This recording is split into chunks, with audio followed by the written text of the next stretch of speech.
նայեք, հապկի նկատմամբ ես էլ ունեմ որոշակի հիասթափություն։ Հիասթափությունը գալիս է հետևյալից։ Իրականում հապկի անդամ բոլոր երկրները, բացի Ռուսաստանից, Ադրբեջանի հետ ունեն շատ ավելի լավ հարաբերություններ, քան Հայաստանի հետ։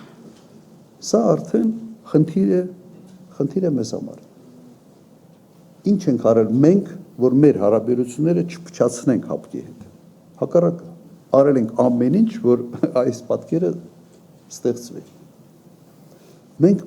պետք է հապկին դիտենք հետևյալ կերպ։ Հապկը ինքը իրենով առանց Ռուսաստանի ինչ է իրենից ներկայացնում։ Ոչինչ։ Այսօր օրինակ ՆԱՏՕ-ից եթե Միացյալ Նահանգները դուրս գան, ՆԱՏՕ-ի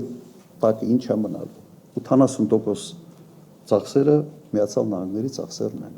եւ Միացյալ Նահանգների կարողություններն են ՆԱՏՕ-ում։ Հապկին նայենք որպես Ռուսաստանակենտրոն մի կառույց եւ մենք գործ ունենք Ռուսաստանի հետ։ Մոռաց Լուկաշենկոին, մոռաց թե ինչ որ մի բան ինչ է ասել կամ ինչ է արել կամ մոռաց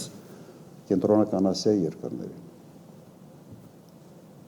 Շատ պրագմատիկ բաների մասին եմ խոսում։ Բայց sense դրոշ սարքել եւ դրա այդ հողի վրա Ռուսաստանի հետ հարաբերությունները փչացնել եւ հետո ասել զենք չեն տալիս, չեն ծախում եւ այլն, դու ամեն ինչ արել ես, որ քեզ վատ վերաբերվի։